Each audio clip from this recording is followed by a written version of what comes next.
The air was thinner up here. Mira could feel it in her lungs, cold and sharp, the moment the carriage crossed the iron gates of the Thornwood estate. The path was flanked by skeletal trees, their bark silver under the late afternoon sun, and in the distance loomed the silhouette of the mansion, towering, ancient, and beautiful in a way that made her breath catch for reasons she didn't fully understand. She tried not to fidget with her gloves. "Stop that," she muttered to herself, sitting straighter. "You've faced worse." But had she? Arranged marriages were hardly new in her world. Her parents had married for status, her sister had married for money. Mira always imagined she'd marry for strategy too, some cold union between names and fortunes, polished smiles and cordial indifference. What she hadn't expected was Cale Thornwood. And she definitely hadn't expected this hollow in her chest every time she read one of her letters. Or the way Cale's voice still echoed in her memory from their first meeting, velvet smooth and laced with something dark, something unspeakably magnetic. She hadn't expected to long for the wedding night. But now, with the estate approaching and the ceremony just hours away, the longing was tangled with fear. The mansion was even more imposing up close. Thornwood Hall stood like a monument carved from shadow, all dark stone, ivy-covered balconies, and windows that reflected the light too sharply. The staff was polite, efficient, faceless. And Cale? Cale was late. Mira was led to a guest chamber to prepare, where a silk gown awaited her, pale as starlight and tailored to fit her body perfectly. A gift from Cale. Like everything else, the dress, the ring, the scent of roses in the room, it was thoughtful, romantic, too perfect. Mira stared at her reflection, half-braided hair curling around her face, and tried to reconcile the person she saw with the one who, in just a few hours, would be someone's wife. Cale's wife. They hadn't spent much time together in person, that was true. But Cale had a way of speaking, of looking at Mira as if she were the only thing worth seeing in a crowded room. Her touch was always gentle, lingering just enough to stir something dangerous beneath Mira's skin. Their last meeting had ended in a kiss so soft and so slow Mira had felt the ground shift beneath her. Her lips still tingled when she thought of it. Now, as dusk deepened over the estate, Mira's heart drummed a desperate rhythm. She walked down the aisle beneath a sky just beginning to darken. The ceremony was intimate, elegant, roses and silver silk, vows whispered under a crescent moon. Cale was waiting at the altar in a black suit with silver embroidery along the lapels, her dark hair swept back, eyes glowing with something Mira couldn't name. Possession? Awe? Fear? Mira's voice only trembled once during her vows. Cale's hands were cold when they slipped the ring onto her finger. The kiss that sealed the ceremony was brief, but Cale leaned in after, her lips at Mira's ear, and whispered, "You are breathtaking. And you have no idea how much I wish this night could last forever." There was a weight behind her words that unsettled Mira. But the guests applauded. The wine flowed. The toasts were given. And before Mira knew it, she was standing before the ornate double doors of the Thornwood Master Suite. Her heart thudded so violently she was afraid it would burst from her chest. This was it. The moment. Their first night. She opened the door. Cale stood by the window, her back to the room, drenched in moonlight. The room was softly lit, candles flickering like whispers, the bed a sea of velvet. Mira stepped inside, closed the door behind her, and waited. Cale didn't turn. "You look like a ghost," Mira said, trying to tease. Her voice was light, but her fingers were trembling. Slowly, Cale turned. Her eyes had that strange shimmer again. And her smile, so warm during the ceremony, was gone. "There's something I have to tell you," Cale said, her voice a low hush. "Now." Before anything else. Mira's throat tightened. "What is it?" Cale's shoulders tensed. "I wanted to tell you sooner. I swear I tried. But you looked so happy tonight, and I didn't want to ruin it." Mira's pulse roared in her ears. "Cale, what are you talking about?" A beat of silence. Then Cale took a step forward. "Another. My family isn't like yours. Our blood, it's older, wilder. There are rules I had to follow. Things I was forbidden to say before the ceremony. Mira blinked. You're scaring me. Good, Kale said softly. Because what I'm about to show you should scare you. And then, under the silver gleam of the moonlight, Kale's pupils dilated until her eyes were inky voids. Her skin shimmered like liquid silver. And behind her back, something twitched, something Mira couldn't see, but felt. A presence. A shape. A shadow too real. I didn't want this to be our beginning, Kale whispered. But you have the right to know what you married.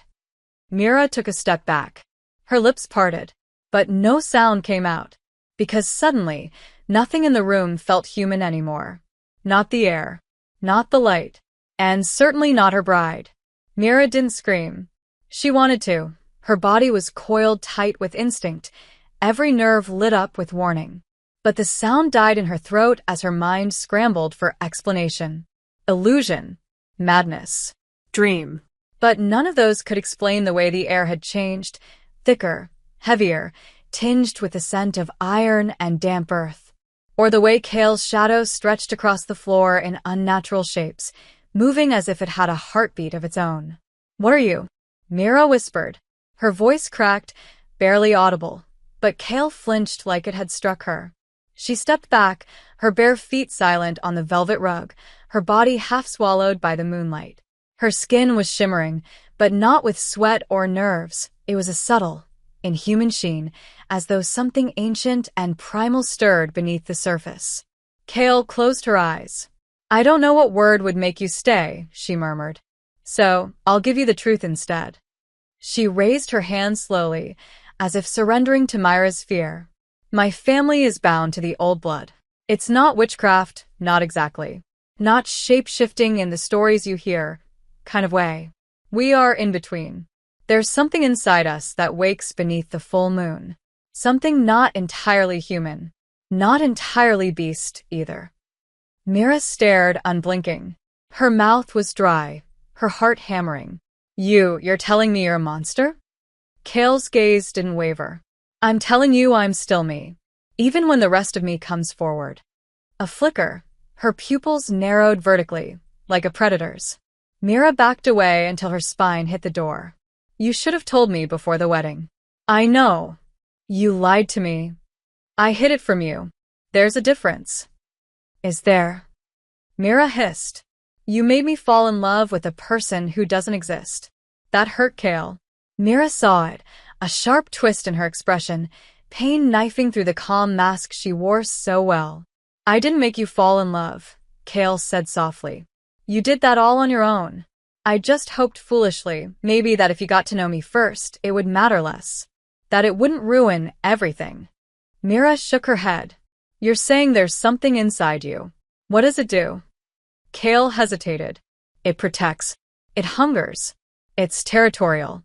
It's dangerous if not controlled. But I've lived with it all my life. It's part of me, just like my hands, my heart.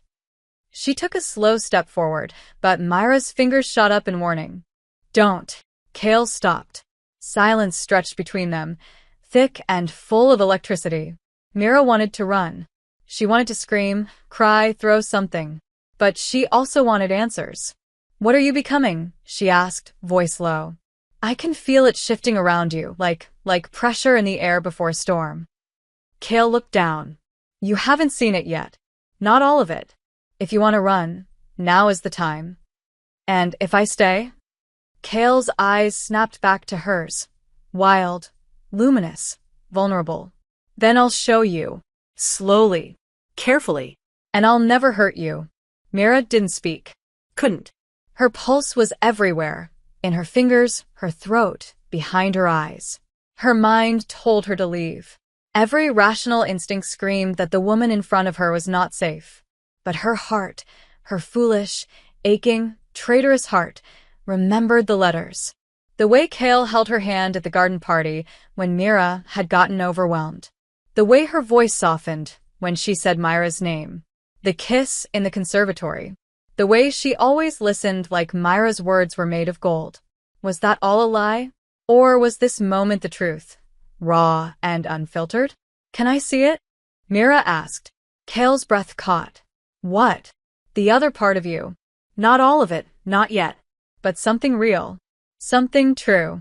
Kale's hands trembled at her sides. You don't know what you're asking. I know exactly what I'm asking. A long pause. Then Kale nodded, slowly, solemnly, like she was answering a vow. She moved to the edge of the moonlight, her body half-shadowed. Her fingers dug into the buttons of her jacket, undoing it with deliberate slowness. Not seductive, reverent. She peeled it off, then unbuttoned the shirt beneath. Her chest rose and fell with restrained panic. When her shirt slid off her shoulders, Mira saw it. A network of silver patterns curled over Kale's skin, like glowing vines, tattoos, maybe, or markings born from magic. They pulsed faintly with the moonlight. Her spine elongated slightly, subtly, inhumanly. And from beneath her shoulder blades, something unfurled. Not quite wings, not quite tendrils, but something in between. Shadows made solid. Mira didn't move. Her breath was ragged. Does it hurt? She asked. Kale's voice was strained. Only when I fight it. Mira took a step forward. Just one. Kale's eyes widened in shock. You're not running. No, Mira whispered. But I might. Later. A flicker of a sad smile touched Kale's lips. Fair. Mira hesitated. Then, impossibly, she reached out. Her fingers hovered just above Kale's shoulder. The skin there was warm, but under it was something else, a hum, like a current of untapped power. She laid her palm there gently. Kale shivered. You're real, Mira whispered. And terrifying. But you're still you. Kale's voice broke. I didn't want our first night to be this. Neither did I, Mira said. But I'm still here. For now, she didn't ask more. Didn't press. They stood in silence, a fragile truce pulsing between them. Myra's world had changed. But her heart hadn't decided yet whether to break or burn brighter. The night was far from over. The fire crackled low in the hearth. Mira sat curled in an oversized velvet chair by the window, her wedding dress still clinging to her frame like a ghost of who she thought she'd be by the end of tonight. Across from her, Kale was silent, half covered in the silk bedsheet, her skin still marked with silver lines that pulsed faintly beneath the candlelight. Her hair had come loose, dark waves cascading down her back, and the shadows that had moved behind her earlier, those strange wing-like extensions, were now folded tight against her spine, barely visible but never truly gone. Myra's heart was still racing, but not entirely from fear anymore. Talk, she said quietly. Kale looked up, startled by the command, then nodded. It started with the forest, she began, voice low and steady. Before there was a Thornwood estate, before the land was carved into roads and fences, there was the forest. Untouched. Alive. Old beyond reckoning. My family, we were guardians, of a sort. Or perhaps prisoners. The stories don't agree. Prisoners of what? Mira asked. Of the blood pact. My ancestor, Lyra Thornwood, made a deal with something that lived deep in the woods. Something that spoke not with words, but with hunger. She was desperate. Her people were dying. A sickness was spreading, and she needed power. She offered herself, and the forest answered. You mean she made a deal with a god? Kale's mouth twitched, humorless. Or a demon. Or a beast with no name. It doesn't matter. It gave her what she asked for. Life, power, protection. But the price was passed down, generation after generation. The pact isn't just a story, Mira. It's in our blood. She turned her hands over, palms up, as if Mira could see the truth in her veins. Mira stared. And what happens if you break the pact? We die. Or worse. Kale's voice was barely a whisper. The thing that lives in the woods doesn't like to be forgotten. Mira swallowed hard. So this thing inside you, it comes out under the moon? Love what you've seen so far and want to help me keep creating these awesome stories on this channel? Then subscribe and hit the bell. Your subscription supports the channel and makes sure you get more exciting stories. Kale nodded. Especially during full moons. It pulls at me, sharpens my senses, lowers my barriers. I fight it most nights. I've trained to, but it's always there, just beneath the surface. Myra's gaze lingered on Cale's face. There was a fragility there now, raw and unguarded, a woman on the edge of some ancient storm she never asked for. So the wedding, Myra began, was timed perfectly, Cale finished. The elders insisted. A symbolic binding under the full moon. They believe it'll stabilize the bloodline, strengthen the pact. Myra felt a flicker of anger. So, I'm part of the pact now. Cale winced. Not unless you choose to be. I told them I wouldn't force you into anything. That's why I didn't tell you before. If you left me at the altar, the pact wouldn't hold. They would have been furious, but I could have survived it. What I couldn't survive was losing you after you saw this. She gestured at herself, at the shadow, the markings, the not-quite-human presence that still clung to her. Myra stared out the window. The moon was enormous tonight, bloated and golden, casting everything in surreal light. And what happens to me, she said slowly, if I stay? Cale was silent for a long moment. If you stay, the forest will recognize you. You'll be marked. You'll see things you can't unsee. Hear things that don't speak in words. The estate will open to you in ways it never has to outsiders. And eventually it may change you too. Myra's breath caught. Change me how? I don't know. Each bond is different. Some never change at all. Others begin to mirror their partners. You mean I might become like you? Maybe. Or maybe something entirely different. Myra stood, her fingers clutching the back of the chair for support. This is too much. Cale didn't argue, didn't plead. She simply nodded. I know. Myra turned her back to her, not out of cruelty, but because the room was spinning again, and she needed the anchor of the cold glass against her palms.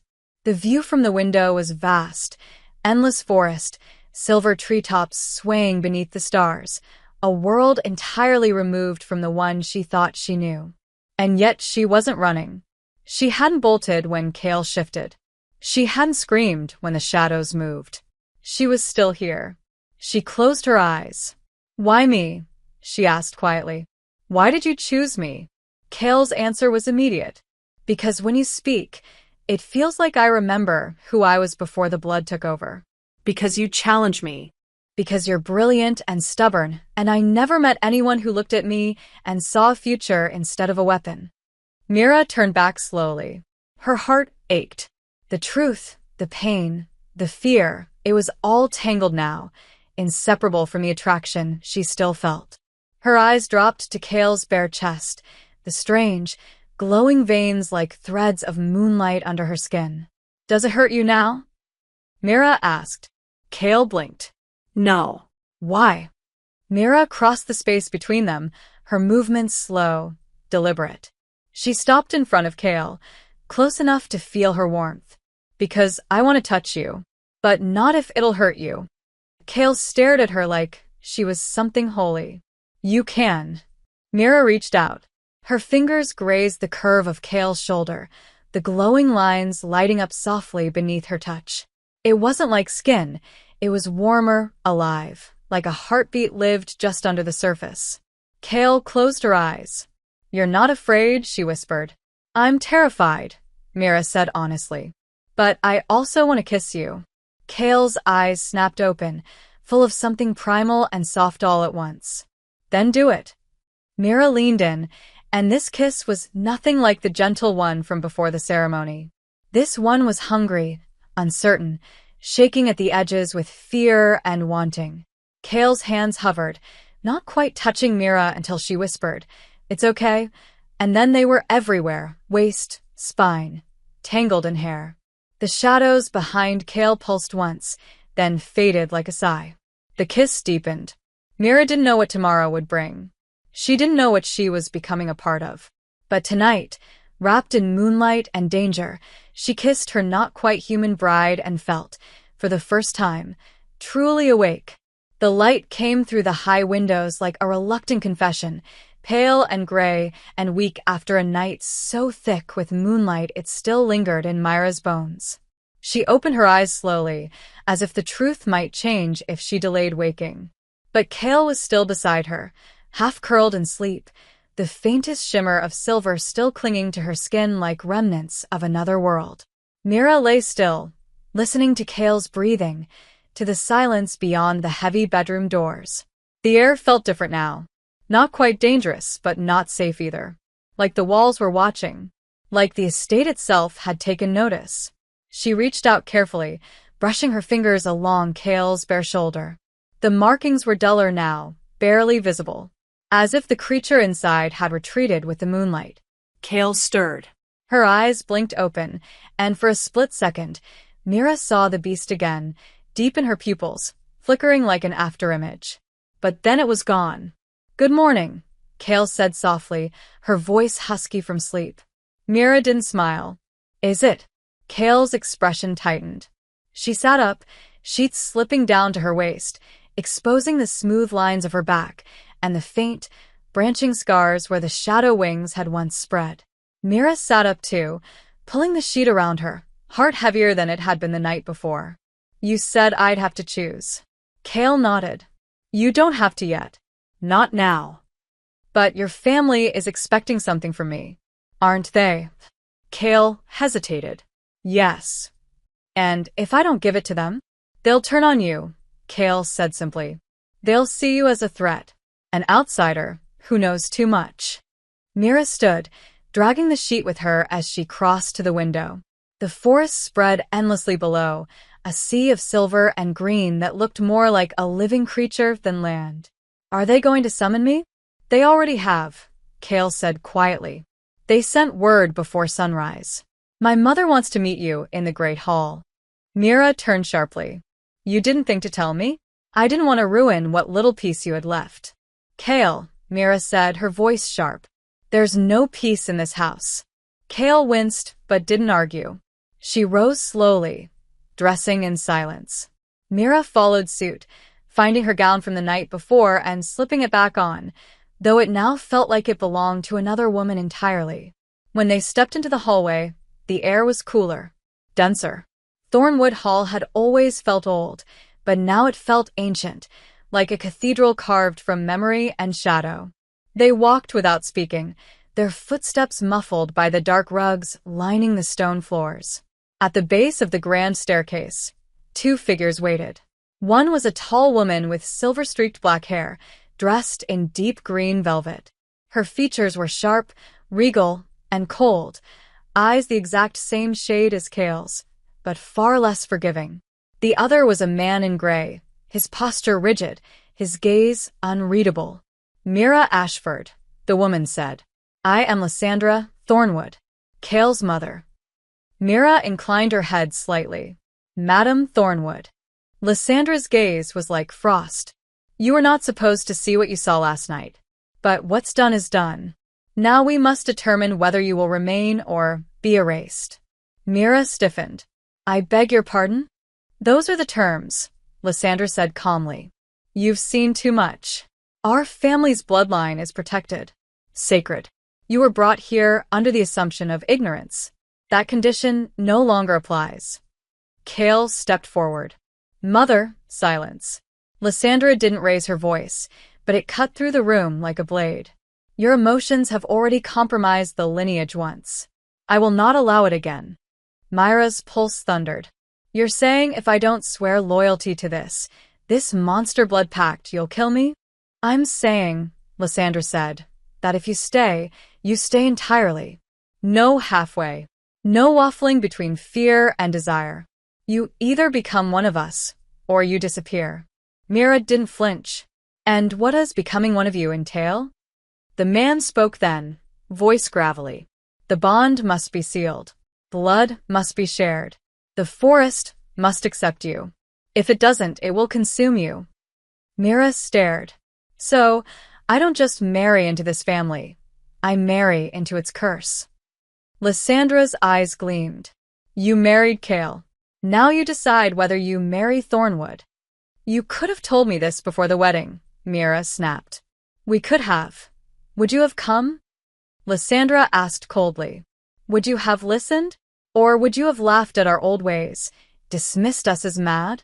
"The bond does not tolerate hesitation," You've seen what my daughter is. And yet, you stayed. Mira looked at Kale. Kale looked like she was dying inside. I didn't want this for you, she whispered. I wanted you to love me first, before the rest of it poisoned everything. Too late, Mira said softly. But her voice wasn't cruel. Just tired. Just scared. Lysandra stepped closer. Tonight, the forest will call. It always does after a new bond is made. You may answer it. Or not. But if you refuse it 3 times, the bond fractures and the forest takes back what was promised. Which is? Mira asked. Kale, Lysandra said simply. It will devour her from the inside out. Mira froze. Her chest tightened. So, if I don't accept this, she dies? Kale turned away, ashamed. That's why I didn't tell you. I didn't want your love if it was bought with my survival. Myra's vision swam. The cold, the pressure, the sheer weight of the choice crashed over her like a wave. Lysandra extended a black velvet box.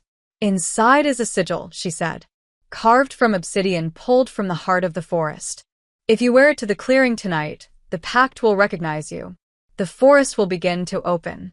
If you do not, then I suggest you begin packing. Mira didn't take the box. Not yet.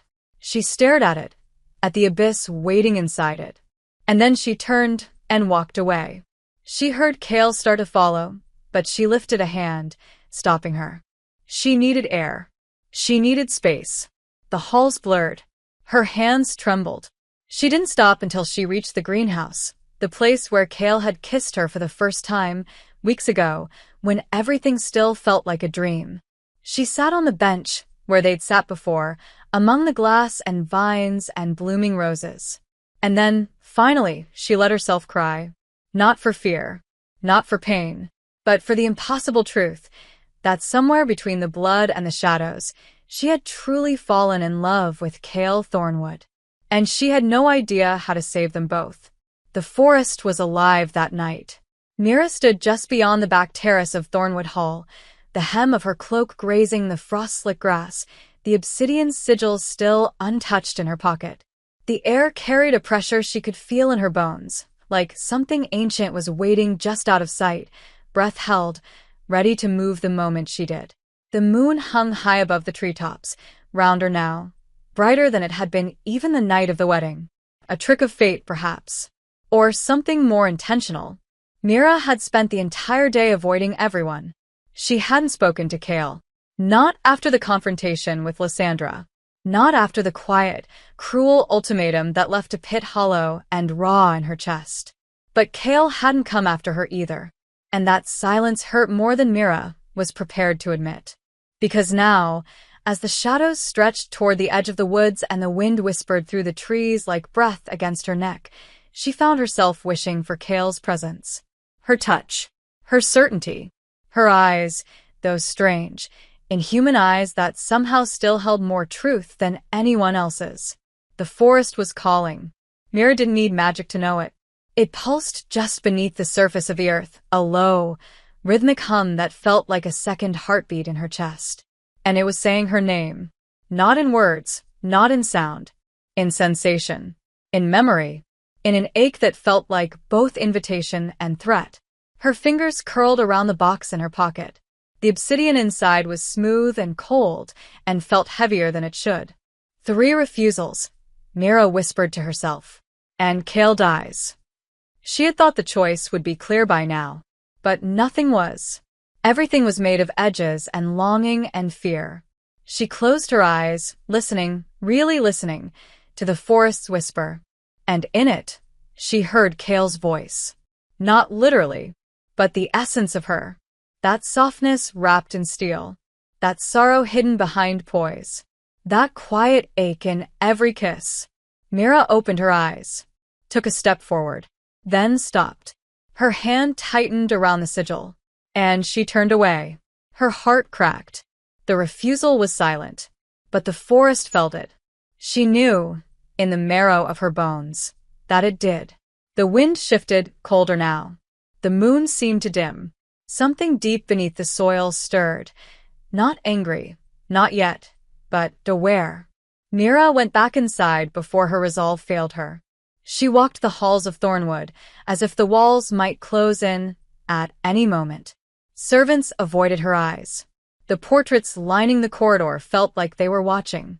And when she reached her room, not the bridal suite, not anymore, but a smaller chamber down the east wing, Kale was waiting. She stood by the window, her hands clenched into fists at her sides. She looked like she hadn't slept. Mira stopped in the doorway, her throat tightening. "You felt it," Kale said, not turning around. "Didn't you?" Mira didn't answer. "It touched you," Kale continued. "The forest doesn't call lightly, and it doesn't forget." "I didn't go," Mira said. "I know." Silence stretched between them, thick with things unsaid. Mira stepped into the room and closed the door. "You weren't going to try to stop me?" Kale turned at last. Her eyes were dull, hollow with grief. Would it have mattered? Mira flinched. "You think I'm heartless." "No," Kale said. "I think you're terrified. And you have every right to be." Her voice broke. "But it doesn't make it hurt less." Mira crossed her arms. "You didn't come find me today. Because if I saw you, I would have begged you to choose me. And that's not fair." Her words landed with a thud in Myra's chest. "I don't know what's fair anymore," Mira whispered. "I don't know what's real." Kale moved closer, cautious, like Mira was a frightened animal. "What did you feel out there?" Mira shivered. "Like something wanted me, but not just for itself. Like it wanted to remake me." "It does." "Is that what it did to you?" Kale didn't speak at first. Then, yes. And no. "I was born into it. It doesn't need to seduce me, but it still tries." Mira turned away, hugging herself.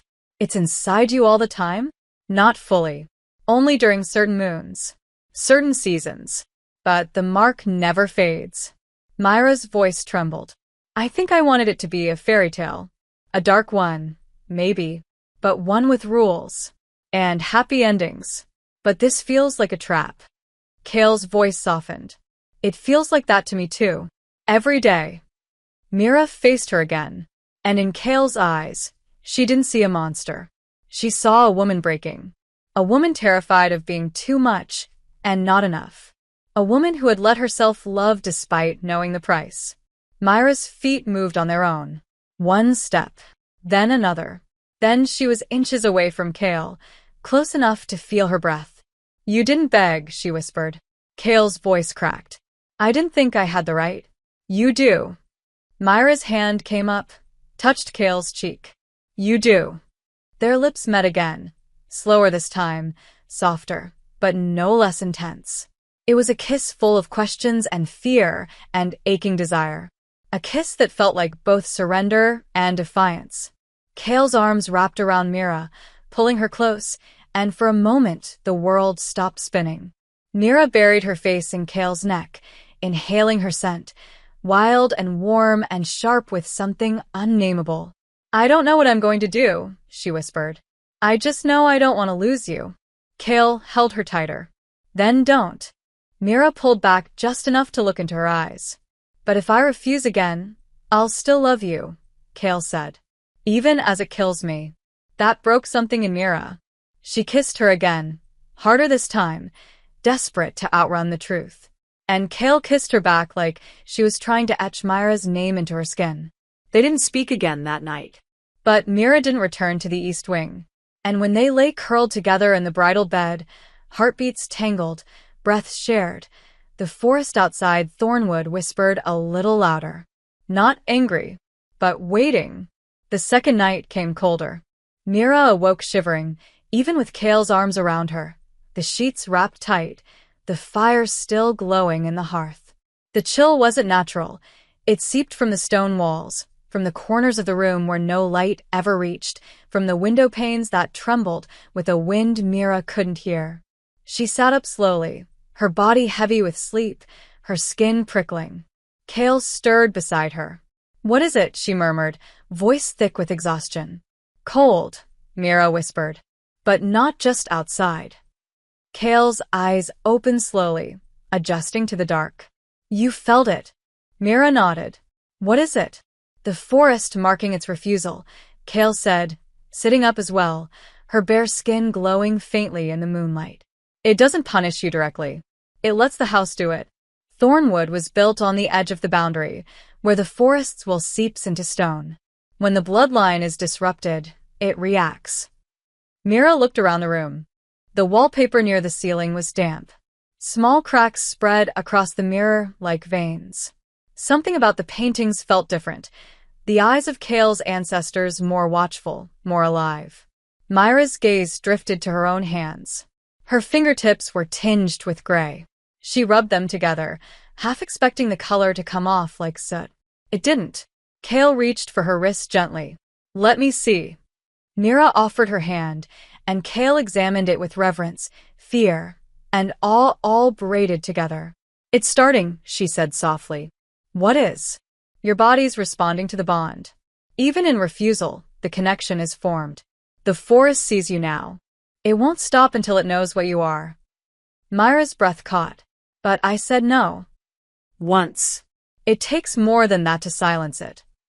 Mira pulled her hand back and wrapped her arms around her knees. Her whole body felt wrong, like her blood was thicker, her breath slower, her thoughts drifting like leaves in fog. Kale brushed Myra's hair behind her ear. "You need to rest more. Dreaming helps the bond take shape. You'll see things, yes, but that's how the forest speaks." Mira looked at her. Dreaming didn't feel like this before. Kale didn't answer. Instead, she lay back down, curling slightly, one hand stretched toward Mira in silent invitation. Mira hesitated only a second before slipping beside her. Sleep came faster than it should have. And when it did, it brought no peace. In the dream, she was barefoot in the forest, night pressing down like a second skin. The trees stretched impossibly high, their trunks wide as houses, their leaves shimmering in shades she had no name for, silver, obsidian, something green like dying fire. Voices murmured, but she couldn't make out words. The ground pulsed beneath her feet. And then something moved behind her. She turned. A shape stood among the trees. Towering. Humanoid only in the cruelest sense. Antlers spiraled from a head wrapped in shadow. Its body was made of bark and bone and smoke. And its eyes were Kale's. "You are the beginning," it said in a voice like roots breaking stone. "Or the end." Mira tried to speak, but no sound came. The creature stepped forward. It didn't walk. It grew, like a tree pulling itself from the earth. Its limbs cracked as it bent toward her. "Your blood remembers," it whispered. "You are not who you were." Mira woke with a gasp, drenched in sweat, heart pounding so hard it hurt. Kale was already up, standing by the mirror, her bare back to the room. Her reflection shimmered strangely, as if the glass didn't quite agree with what it saw. Mira stumbled out of bed. "I saw it. The thing in the forest." Kale turned slowly. "What did it say to you?" "That I'm the beginning. Or the end. That my blood remembers." Kale's face went still. "It's never spoken to someone this quickly. You're changing faster than I thought." Mira shook her head. "I didn't ask for this. No one ever does." A pause. Then Kale added, "But it's listening to you. That means it sees potential. Or threat." Mira touched her chest. Her heart still thundered. I could feel it inside me. Something moving. Kale crossed the room and cupped Myra's face in her hands. "You have 2 nights left. 2 more chances. If you don't want this, if you don't want me, you have to make peace with what that means. And if I do want you?" Kale blinked. Her voice dropped. "Then you'll have to let it in." Mira leaned into her touch. "What happens if I change?" Kale looked away. "I don't know. Some bond mates become like us. Others lose their humanity in different ways. Some go mad. Some become more. It depends on what the forest finds in you." Mira stepped back, needing space. She dressed slowly, silently, ignoring how the color of her fingertips had darkened. When she reached the door, she turned to Kale. "I need to see the forest, not just from the terrace.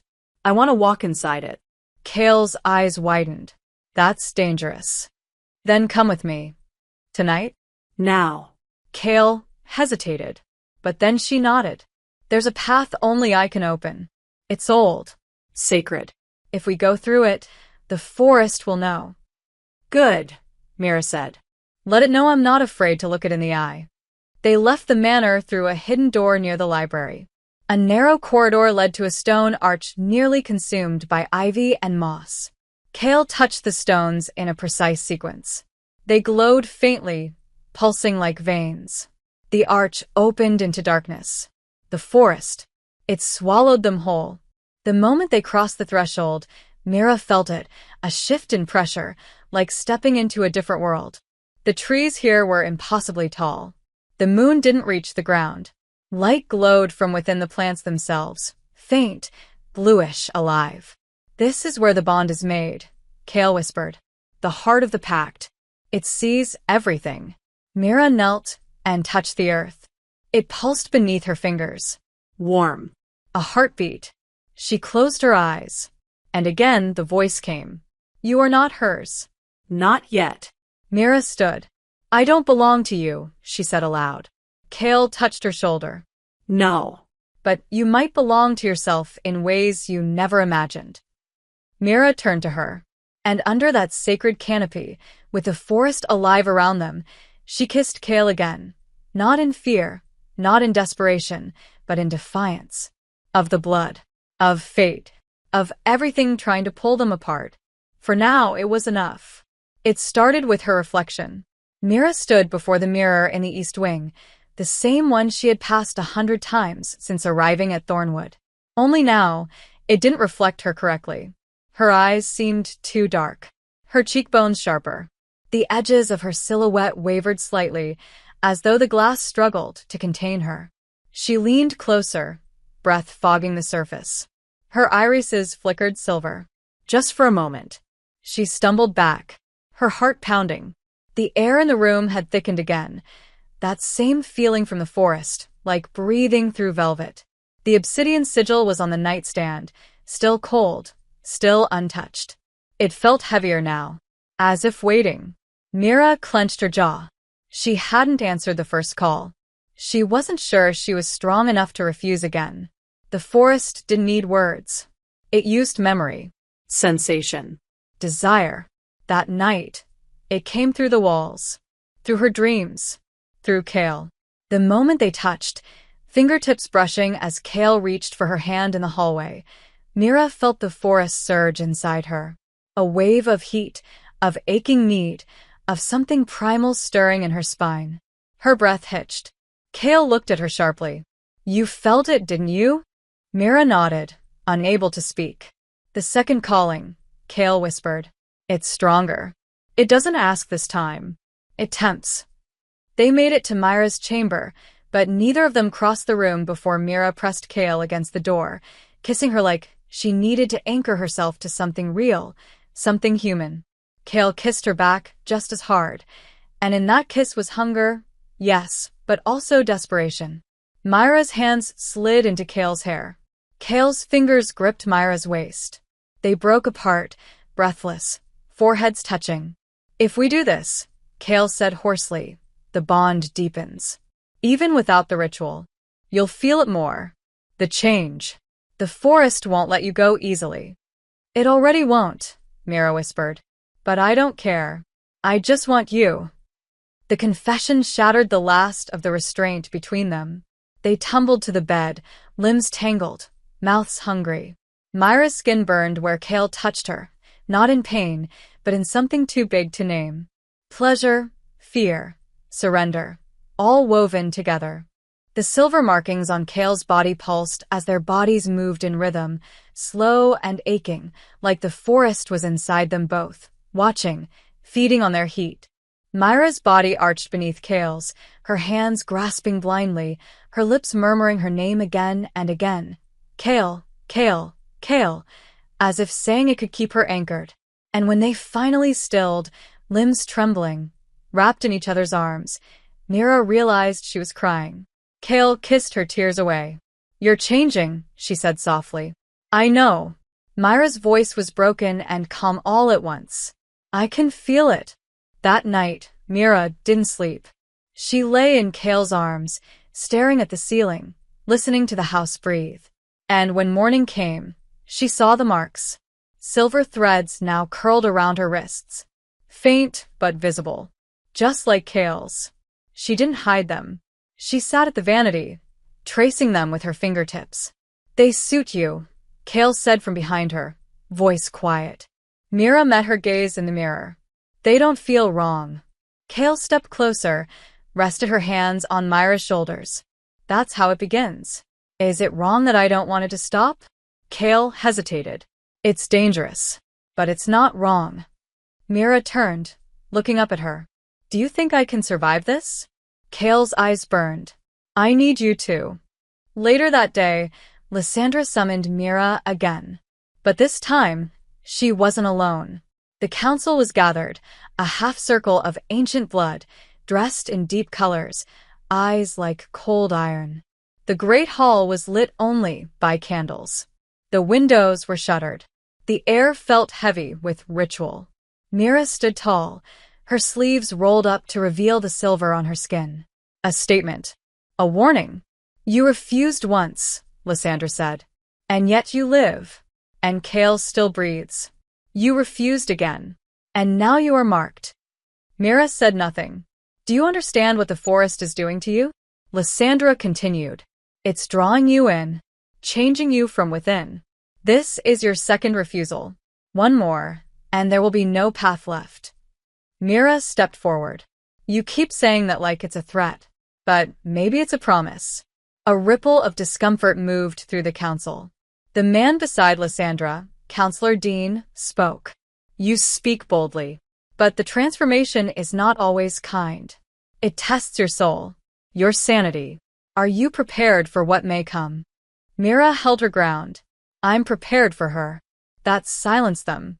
For a moment, even Lysandra seemed unsure. Then she stepped down from her pedestal and approached Mira. "Then come," she said.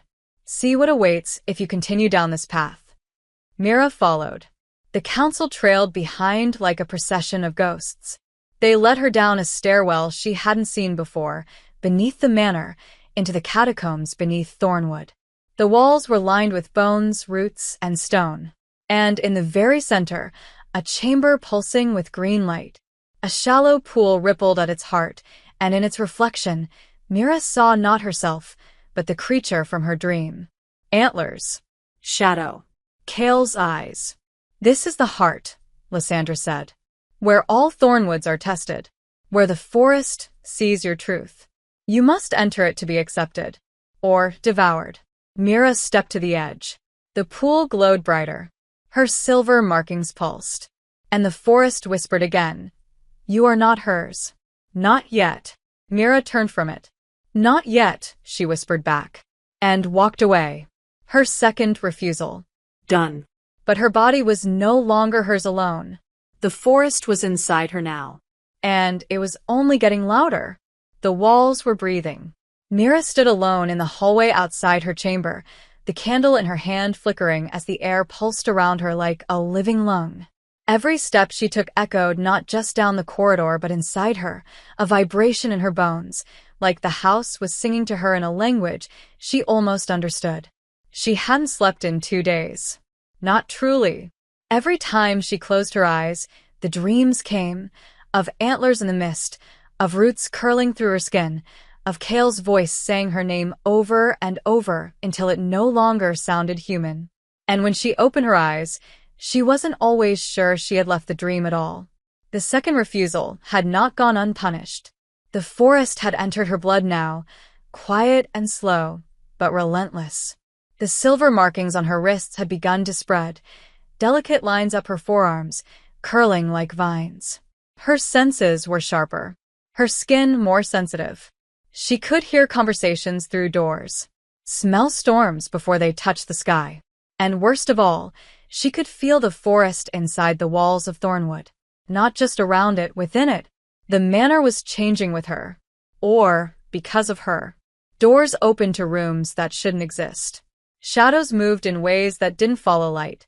Mirrors whispered fragments of her own thoughts back at her. And always, the presence was there, watching, waiting, whispering. You are not hers. Not yet.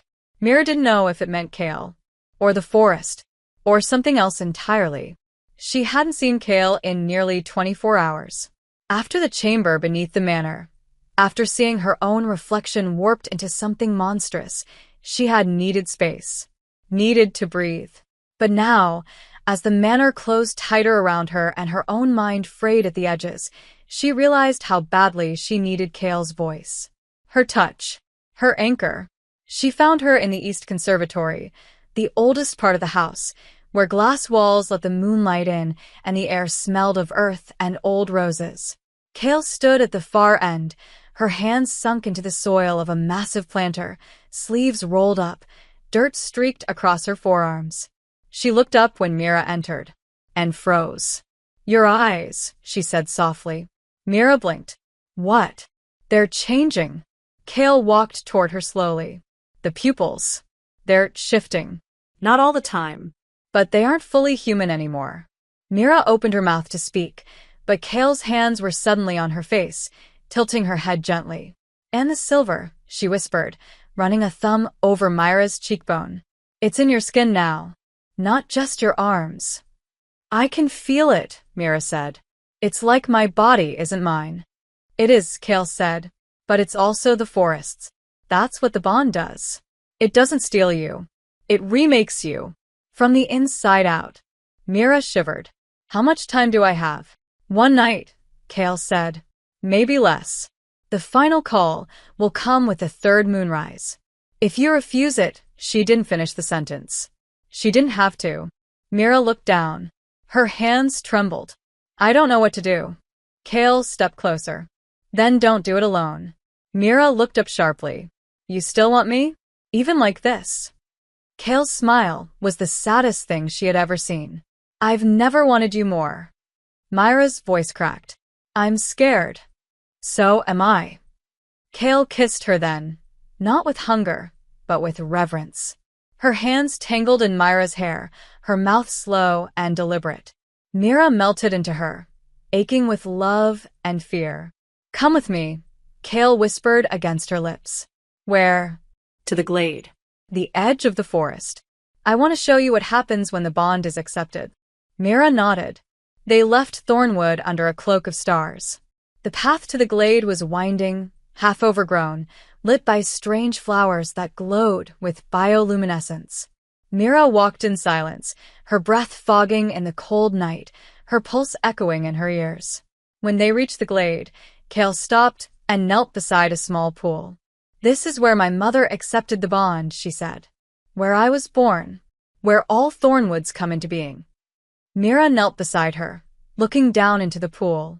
The water was still, but her reflection rippled, not from the wind, but from something inside. Her reflection didn't move like she did. Didn't blink when she blinked. It was watching her. And it was smiling. It's waiting, Mira said. Kale nodded. It always waits. But it doesn't like to be denied. Mira turned to her. If I say yes, what will I become? Something new, Kale said. Something not quite human, but not a monster either. You'll still be you, just more. Myra's voice trembled. And if I say no? Kale swallowed. You'll lose me, and yourself. Slowly, painfully. Mira reached out and touched Kale's face. I don't want to lose you. Then don't. The wind shifted. The trees bent slightly, though no breeze touched their skin. The forest was listening. Mira stood, heart pounding. She turned in a slow circle. The trees whispered her name, not aloud, but in her blood. Mira, Mira, Mira. Her hands clenched. Her skin burned. And she knew, without needing to be told, that the third and final call was already on its way. She had until moonrise tomorrow. One more night. One last choice. And then the forest would stop waiting. Mira could no longer tell when the dream ended and waking began. The house didn't sleep anymore. Nor did the forest. And now neither did she. The sky had darkened again, an oily twilight bleeding into the horizon, though Mira knew it was still hours before true night. Still, the light bent strangely, flickering at the corners of her vision. The trees outside the manor pressed closer than before, branches tapping at the windows like fingers. And the obsidian sigil she'd once feared now pulsed in her palm, like a second heart. She hadn't let go of it since returning from the glade. Her skin was a map of silver now. The vines that had wrapped her wrists had climbed her arms, spread over her shoulders, traced the hollow of her throat like a necklace carved by starlight. Her eyes, she didn't check them anymore. She already knew they weren't hers. In the glass, something else always looked back. And that something was smiling. Cale hadn't come to her. Not since the night before. Mira knew why. She had seen it in Cale's face, the war between love and terror. The agony of watching the person you love become something you might not recognize. Maybe Cale thought she was protecting Mira by keeping her distance. But all it did was hollow her out faster. Mira walked the halls of Thornwood alone now. The house welcomed her differently. Doors opened at her touch. Walls whispered names she didn't know. Portraits blinked when she passed. And somewhere behind it all, the forest watched. Her name was no longer Mira Ashford. Not to them. Not to the blood. Not to the trees. She was becoming. On the final afternoon, Lysandra found her by the West Solarium. The sky outside was already bruised. "You have one night left," she said without preamble. Mira didn't turn. "I know. You're further along than we expected. So I've been told." Lysandra stepped closer. Her expression was unreadable. "You should know there is a third path." That made Mira turn. "You said there were only two. Accept the bond or refuse it. There is a third. But it is not merciful." Mira narrowed her eyes. "Speak." Lysandra's voice was low, careful. "You could offer yourself entirely. Not as Cale's bride. Not as a Thornwood. But as vessel. To the forest itself. It would spare Cale. Spare you from madness. Spare the house. But you would not be you anymore." Mira felt the words strike her like cold water. "I'd be devoured. You would become the forest's voice. Its will. Its bride." Mira took a slow breath. "That's not a third choice. That's a sacrifice." "It is balance," Lysandra said. "And it would end the hunger. Permanently." Mira turned her back. "Get out." Lysandra didn't argue. Just left, her footsteps silent. When she was gone, Mira dropped to her knees. The silver on her skin pulsed in time with her heartbeat. One night. One last call. She fled to the garden behind the east wing. It had been abandoned since her arrival, overgrown and choked with wild roots. But the forest had crept in here too. Flowers bloomed that didn't exist elsewhere. Plants that glowed faintly even in shadow. And in the center, a stone bench half swallowed by ivy. Mira sat. For the first time in hours, she let herself cry. Not for fear, but for love. For the fact that the only person who made this bearable was the one who had stopped looking at her like she was still real. And then, as if summoned by her grief, Cale appeared. She stepped into the garden slowly, dressed in black, hair loose around her shoulders, eyes wide with the kind of pain that could shatter stone. "I was trying to protect you," she said. "I know," Mira whispered. It didn't work. Cale sank to the ground in front of her. "You're so changed. And so beautiful. And I don't know how to fight what's coming. I don't know how to keep you." Mira reached for her. "Then don't. Just be with me. For this night. However long it lasts." They kissed like drowning women who had finally found air. And this time, there was no desperation. No fear. Only devotion. Mira let Cale undress her slowly beneath the overgrown boughs, the moon beginning to rise behind them. Her silver markings shimmered in the pale light, and Cale touched each one like a prayer. Their bodies met with reverence, their breathing matched like ritual, like music. Mira gasped as Cale's mouth found the space below her ribs, the silver vines glowing brighter with each kiss. The forest moaned around them. The trees bent closer. And Mira, for one endless moment, felt whole. After, they lay tangled on the cold grass. Cale's head on Myra's chest. Myra's fingers in her hair. "Will you say yes?" Kale asked quietly. Mira didn't answer. Not yet. The moon rose higher. A third moon. And with it came the final call. Mira felt it before she heard it. A pressure behind her eyes, a pull in her chest, a trembling beneath the soil. Her body lit up with fire. The markings on her skin burned white. Her breath hitched. Her spine arched. She screamed. Not in pain. In surrender. The forest had arrived. Not as invitation. As command. She was out of time. The path was not there until she stepped onto it. Mira walked barefoot into the woods, the sigil bound around her wrist with silk, her silver-marked skin glowing faintly under the full moon. Behind her, the lights of Thornwood faded like a dream. Ahead, only the forest breathed. It did not roar. It did not call her name. It no longer needed to. The third refusal had never really been hers to make. The forest had waited long enough. Each step took her deeper. The trees arched like cathedral ceilings, branches laced overhead, dripping with mist and moonlight. The ground beneath her was warm, not from sun, but from life. From blood. Roots shifted beneath the soil. Flowers bloomed and withered in her wake. The air pulsed like lungs. Mira walked until she could no longer hear the wind, until the stillness became unbearable. And then she saw it. A circle of stones, ancient and cracked, half swallowed by moss. In its center, a pool of black water.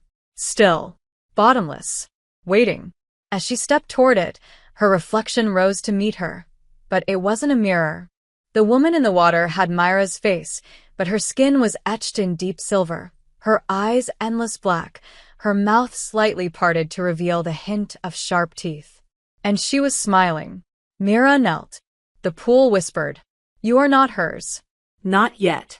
Mira closed her eyes. "Then take me." The air rippled. The ground cracked. And something rose from the trees. Antlers. Smoke. A shape of rot and shadow and godhood. The creature from her dreams stepped into the clearing, impossibly tall, its presence vibrating through Myra's bones. "You come willingly," it said, not aloud, but inside her skull. "Because I have no choice," Mira whispered. "There is always a choice, but not without a cost." "I know," she said. "Then prove yourself." The forest tore open around her. She fell backward or forward. She couldn't tell. The world dissolved into mist. And suddenly, she was standing in a version of Thornwood Hall twisted by dream. The walls bled roots. The chandeliers were nests of writhing serpents. Portraits whispered in languages she couldn't name. And Kale stood at the end of the corridor, pale, terrified, covered in blood. "Mira," Kale gasped. "Don't let it take you." Mira ran to her, but the floor stretched endlessly. Kale drifted further away. "Mira, I'm trying," she cried. "I'm still me." But her hands were claws. Her shadow no longer moved like hers. Her breath steamed from her lips like smoke. "She will not love you like this," the forest whispered. "She will fear you, leave you. You will lose her forever." "No," Mira said, falling to her knees. "I love her. That doesn't change." "Then what are you willing to give?" Mira looked up. "Anything." The vision shattered. She was back in the clearing, the pool before her, the creature watching. "You would become?" "Yes," Mira said. "Not for the power, not for the forest, for her." The creature tilted its head. "She does not want a monster." "Then I will become something new." Mira stepped into the pool. The cold was immediate, biting through skin and bone.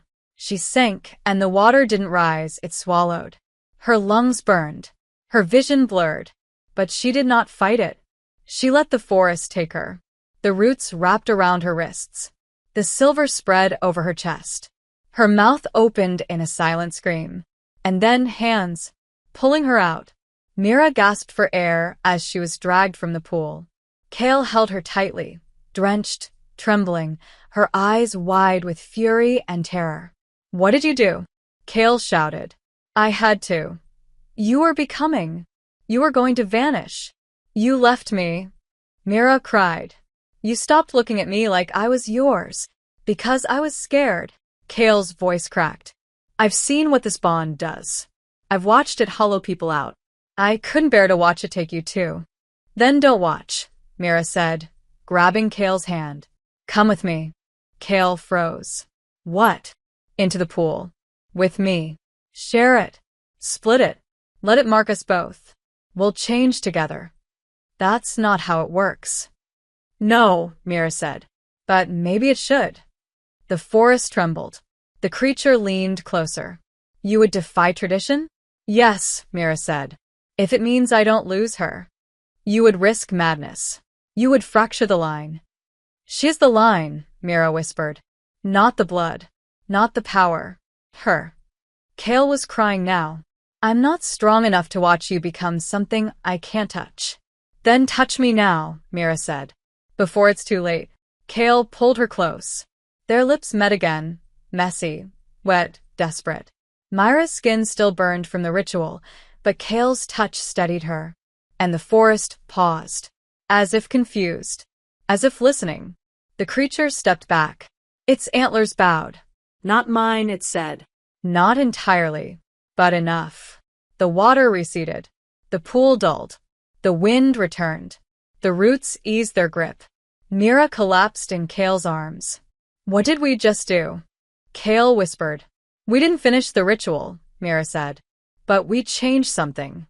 The forest did not demand again. Not yet. Not tonight. But something had been set in motion. Ancient, irreversible. Mira had touched the edge of transformation.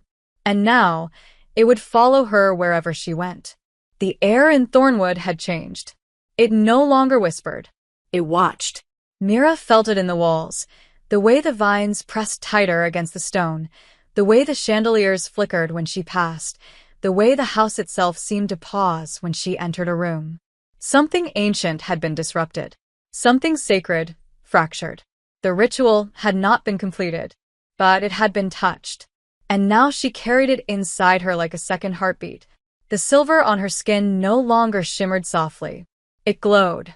Her veins pulsed faint light beneath the surface, and her eyes, when she looked in the mirror, they were not Kale's eyes, not human, not monstrous. They were something new, something made between. Kale hadn't left her side since that night. They returned from the forest together.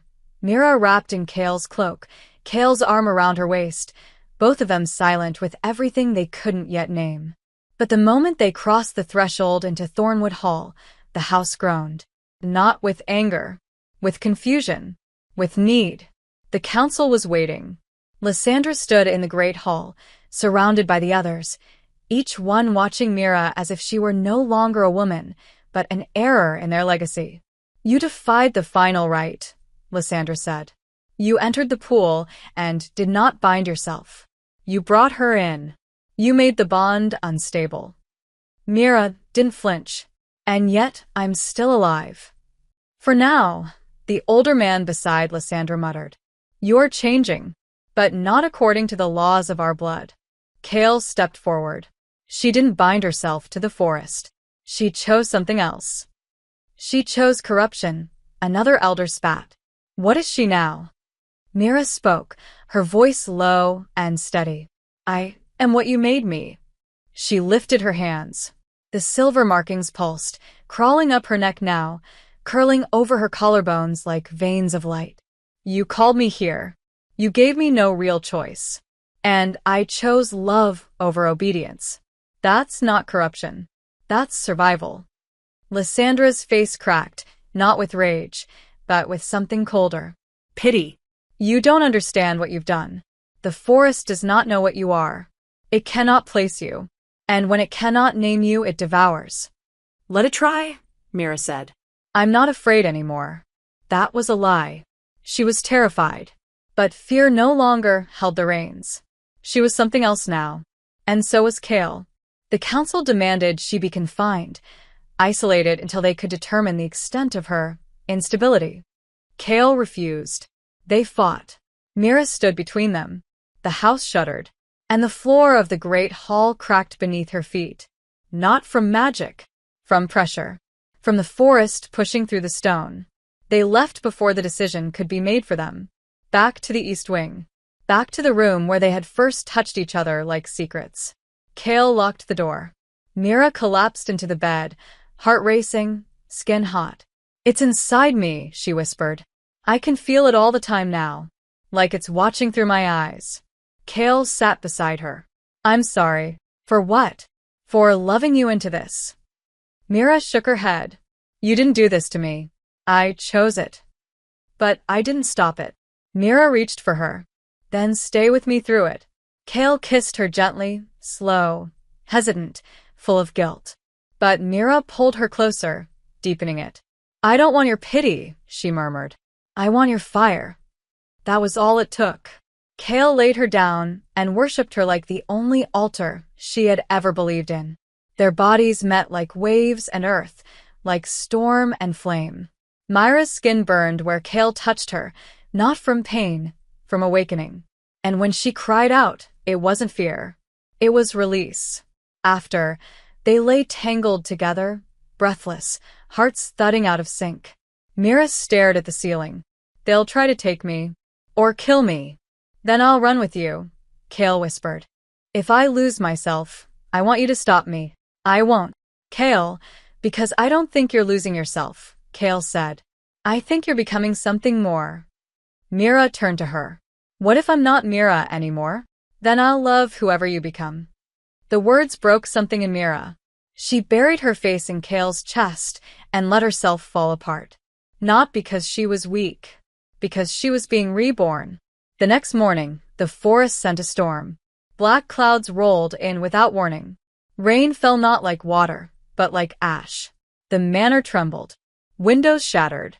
The council barricaded the lower halls. And Mira stood in the east window, watching the trees sway in unnatural rhythm. "It's calling again," she said. Kale joined her. "For what?" "Not to finish the ritual." Mira turned, her eyes burning with silver. "To understand me. And will you let it?" "I don't think I have a choice anymore." "Then I'm coming with you." Mira nodded. One last time. The storm would pass. The forest would wait. But something ancient had already awakened. Not the beast. Not the blood. Mira herself. They waited for the storm to pass, but it never truly did. The sky hung low and bruised above Thornwood, the air heavy with electricity and something deeper, like the exhale of a beast Mira had only just begun to understand. She stood at the threshold of the forest, Kale beside her, the trees swaying as if they breathed in sync with her pulse. Her skin no longer shimmered, it radiated. Silver markings traced her throat, her ribs, the curve of her hips like sacred geometry carved by something older than language. Kale hadn't stopped touching her since the morning, fingertips trailing the glowing lines, brushing her hair back to stare into her eyes like she was memorizing someone who might vanish. "Are you sure?" Kale asked. Mira nodded. "It's not calling to destroy me anymore. It wants to know what I've become. And if it doesn't like the answer?" Mira took Kale's hand. "Then it can try to erase me. But I don't think it can." They stepped into the trees. The air folded around them instantly, sealing off the path behind. This time, there was no resistance. No testing. The forest opened like a lung inhaling them both. They walked in silence. The deeper they went, the more the world shifted, not visually but intuitively. Time warped.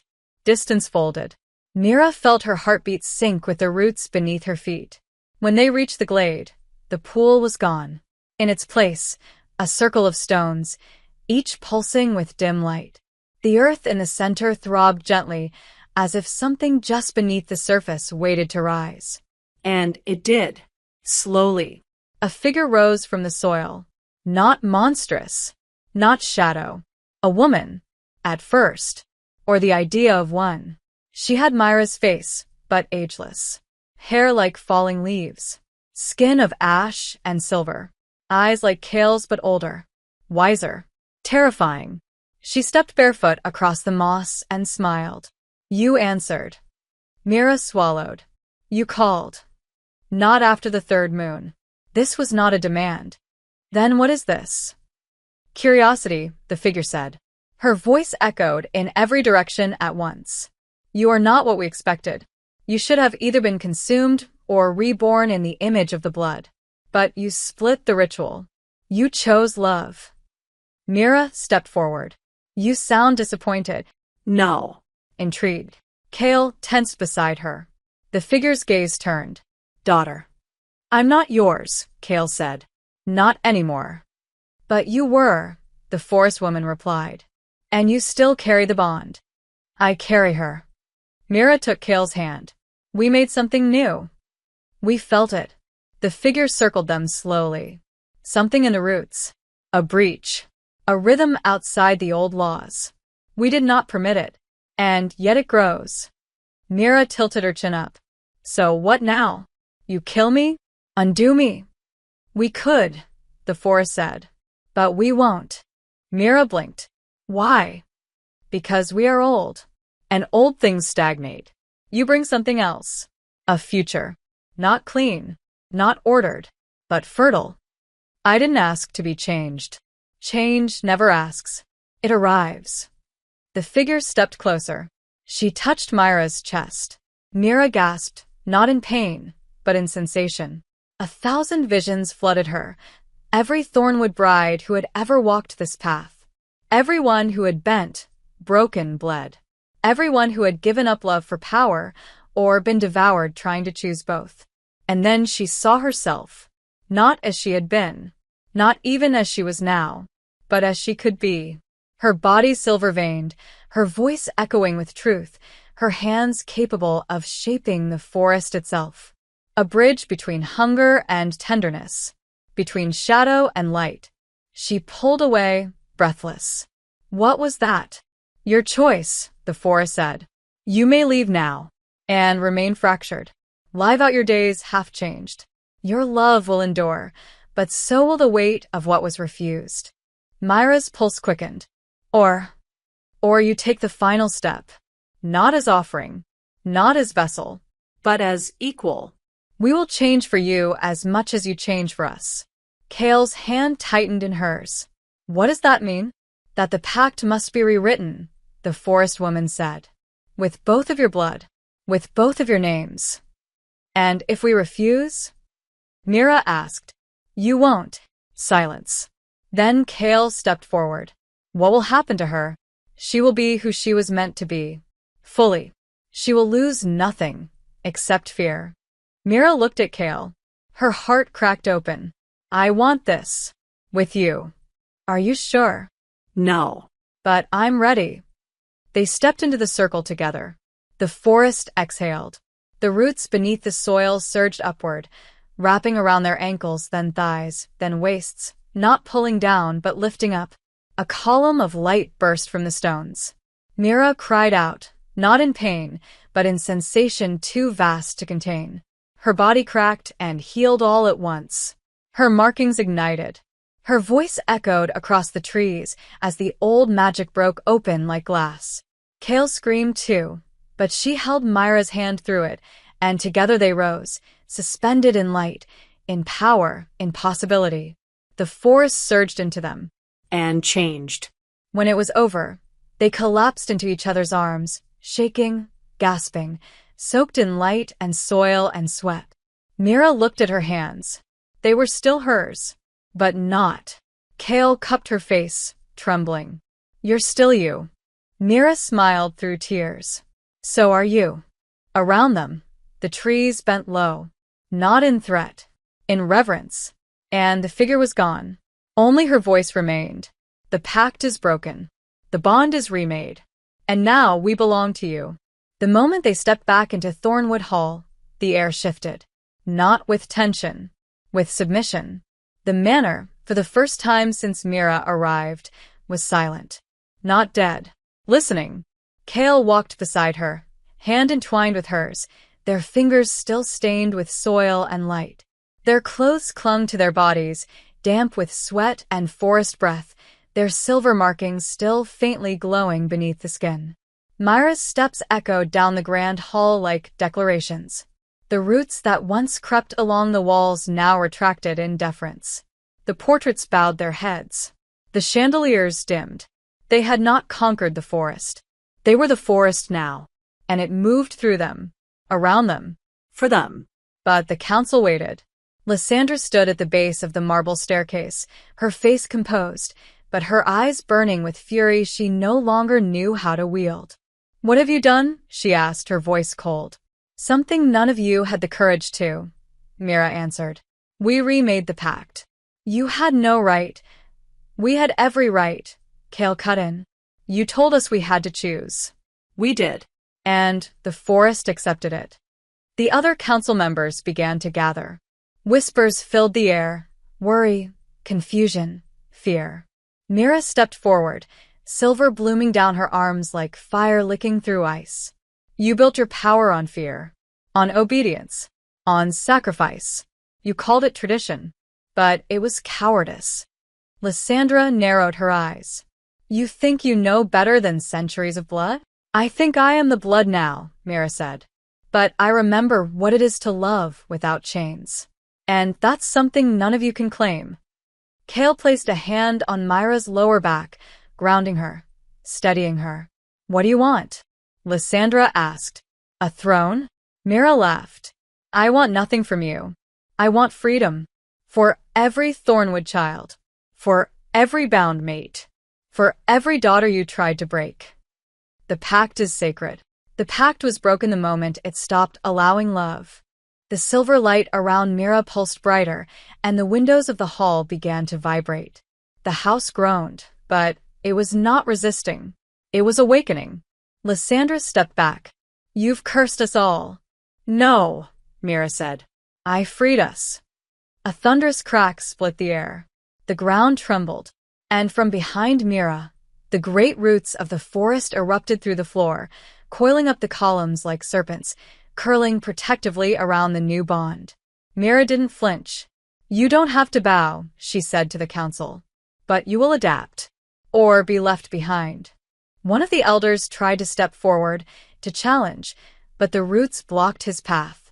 Not violently. Firmly. The forest had made its choice. And it would not be questioned. Mira turned, and Kale followed her without hesitation. They ascended the staircase together, not like royalty, but like storm and flame, side by side. In the bridal chamber, the air was warm, waiting. Mira touched the wall, and it pulsed beneath her fingers. "Do you feel it?" Kale asked softly. "Yes. It's you now. All of it." Mira sat on the edge of the bed. "I thought I'd feel invincible, but I just feel heavy." Kale knelt before her. "You carry generations, and the cost of changing them. That weight is real, but you're not carrying it alone." Mira looked into her eyes. "I almost became something else. I almost gave up everything that made me me." Kale smiled gently. "You didn't. You chose love." Mira cupped her face. "I choose it still. Every second." They kissed again, slower now. No longer desperate. This was devotion. Worship. Claiming. Kale undressed her with hands that knew every inch of her body, and yet touched her like discovering her for the first time. Myra's skin pulsed with warmth, with power, with want. She pulled Kale into the bed, and their bodies found each other in a rhythm Mira didn't have to think about. It was inside her now, part of the forest's beat, part of the bond they had rewritten together.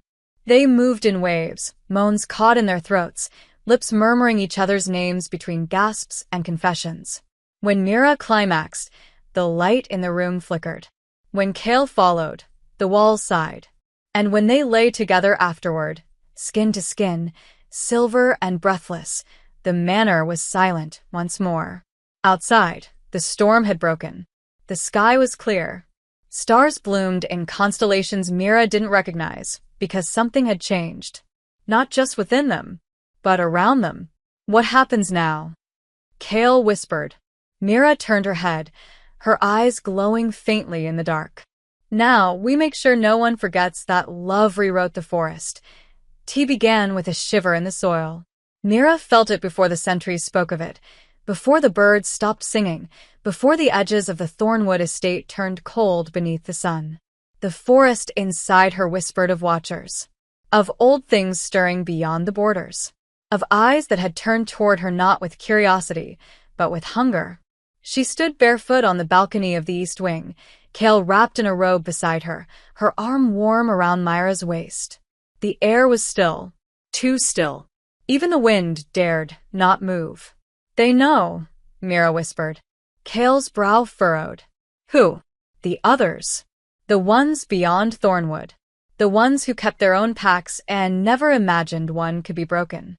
Kale tensed. "The old bloodlines. They're coming." That afternoon, the messenger arrived, not through the gates, but through the roots. A woman, cloaked in ash, her eyes the color of bone. She appeared in the great hall without warning, as if the house had no choice but to let her in. Myra descended the stairs slowly, flanked by Kale, silver still pulsing under her skin like the memory of light.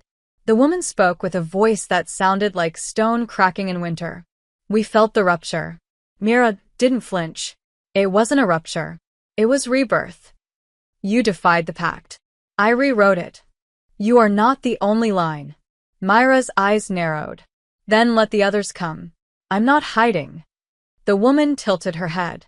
"Do you think you're a queen now?" "No," Myra said. "I'm free. There's a difference.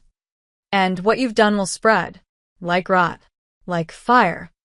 Like truth," Kale said quietly. The woman's eyes flicked to her. The Thornwood daughter who bound herself to the outsider. "To my wife," Kale corrected.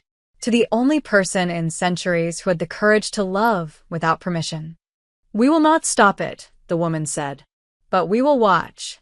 And if what you've birthed becomes a plague, then try to cut us out," Myra interrupted. Her voice didn't rise. It didn't need to. The forest stirred behind her, deep beneath the floorboards. The woman looked around. The vines that once answered to Thornwood's elders now curled around Myra's ankles like faithful animals.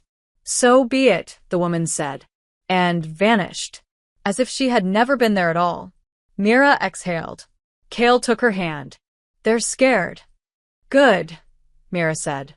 But later that night, in the quiet of their chamber, she didn't feel triumphant.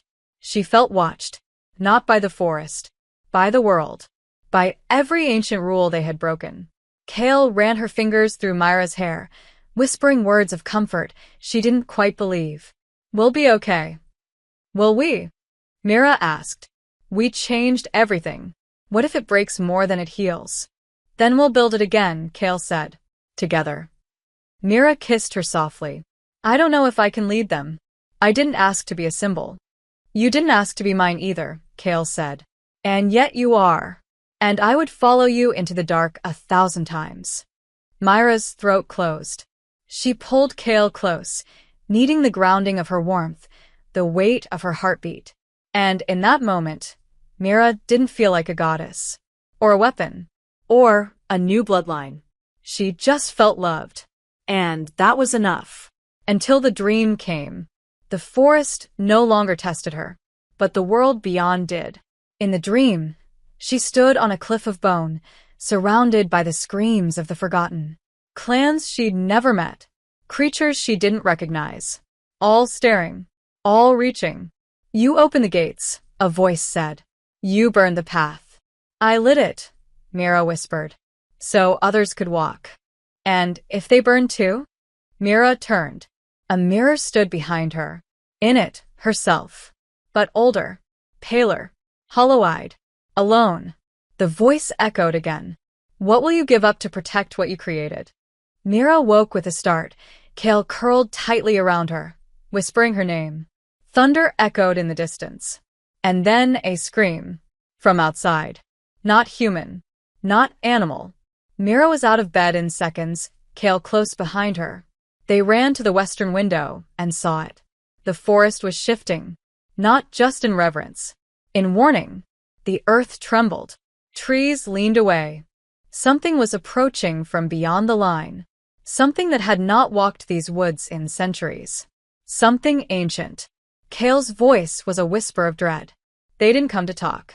Myra stood tall. Then we stopped them. Alone. Myra turned, silver glowing from her throat to her fingertips. Not alone. the house trembled, and the roots awakened. The trees split open like ribs. Mira stood at the edge of Thornwood's western border, Kale beside her, as the forest bent in unnatural silence. Before them, the earth pulsed with something ancient, not like before, not the gentle breath of roots and ritual, but a seismic, old-world power that had not been summoned in generations. It wore no face. It was a storm made of bone and bark, a shape formed from every pact ever broken, every vow ever betrayed. It towered above the trees, antlers like blades, a mouth that opened without sound but screamed into Myra's mind. Kale reached for her hand. "What is it?" Myra's voice was quiet. "What came before?" "Before Thornwood? Before names. Before choice." The creature stepped forward, and with each movement, the ground cracked. Mira felt the weight of it pressing on her chest, trying to flatten her, erase her, remind her of her place in the grand, cruel balance. But Mira Ashford no longer had a place in their system. She had made a new one. Her fingertips glowed silver, her pulse steady. The roots coiled at her feet, not to protect, not to fight, to wait. "It wants to erase what we did," Mira said. "Not just us. The idea of us." Kale stepped beside her. "Then we don't fight it alone." The creature bellowed, not in sound, but in force. A wave of memory hit Mira like a flood. Faces screaming in past lives, brides devoured for disobedience, forest gods demanding devotion without love, power without consent. It wanted her to kneel, To break. to submit. Mira dropped to her knees, but not in surrender. In invocation. Her palms pressed to the soil. "You are not the only old thing here anymore," she whispered. "I carry the roots too." The forest around them lit up. The trees burned silver at their cores. The vines shivered awake. And the roots responded, not with violence, with voice. Mira stood. Her body burned with power, but her eyes were soft as moonlight. "You fed on silence," she said to the creature. "On obedience. On fear." Her silver markings flared, trailing up her throat, across her cheeks, a crown of living light. "But I loved her," she whispered. "And love is louder than you." Kale stepped forward. "We choose each other." Their hands clasped. The ground split between them and the beast. A rift. A vein. And from it, the new forest rose. Silver trees with blossoms like stars. Roots that shimmered. Leaves that whispered names instead of silence. The creature roared again, shaking the trees, the sky, the manor behind them. But the light didn't break. Mira raised her hand, and the forest answered. A wall of roots surged forward, not to kill, to bind. They wrapped around the creature's limbs, its antlers, its spine, its mouth. Not to destroy it, to contain it, to hold it still. "You can't kill what was," Mira said, "but you can bury it, and grow something new above the grave." The creature shrieked, but the light from Myra's chest spread across the roots, and the forest sealed. The earth closed over the entity like a scar healing. And then, silence. Mira collapsed to her knees. Kale caught her. "Mira, I'm here," Mira gasped. She looked up, and saw the forest. All of it. Every corner. Every tree. Every heartbeat. It was hers. Not as possession. As part of her. "It's over," she said softly. "No," Kale whispered. "It's just beginning." The council emerged slowly from the manor, stunned, reverent. They bowed, not because they were forced to, because they saw what she had become. Mira stood. Not queen, not creature. Something entirely new. A voice. A bond. A bridge. Days passed. Weeks. Thornwood changed. The roots no maze demanded blood. The pact was reformed, open, living, chosen. New bonds were made, without fear. Love returned to a place that had forgotten it. Mira took no throne. She didn't need one. The forest itself listened when she spoke. And Kale became her shadow, her flame, her mirror. Not just consort. Equal. They rebuilt the East Wing together. Turn the old catacombs into gardens. Let wild vines grow over the council chamber. And every night, they return to the bridal chamber, not as ritual, as home. One evening, Mira stood by the mirror. Her reflection stared back, silver-eyed, marked with glowing vines, soft mouth curved into something almost disbelieving. Kale wrapped her arms around her from behind. Do you ever miss who you were?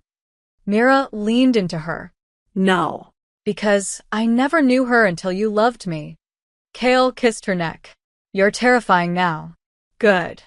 Mira turned. Because I would burn this world to keep you safe. Kale smiled, eyes misted. You already did. Their lips met, tender, slow, endless. The forest sighed. The manor breathed. And for the first time in its history, Thornwood was at peace. The storm had passed. The roots had settled. And two women, once bound by duty, now bound by devotion, lay together beneath a canopy of moonlight and blooming vines, their bodies entwined, their names no longer whispered in fear, but in legend. Thank you so much for being here and for believing in this channel. If you feel in your heart, you can donate with super thanks so I can focus more and more on this project. Your support helps me keep creating these love stories and bringing them to life for you. See you in the next video.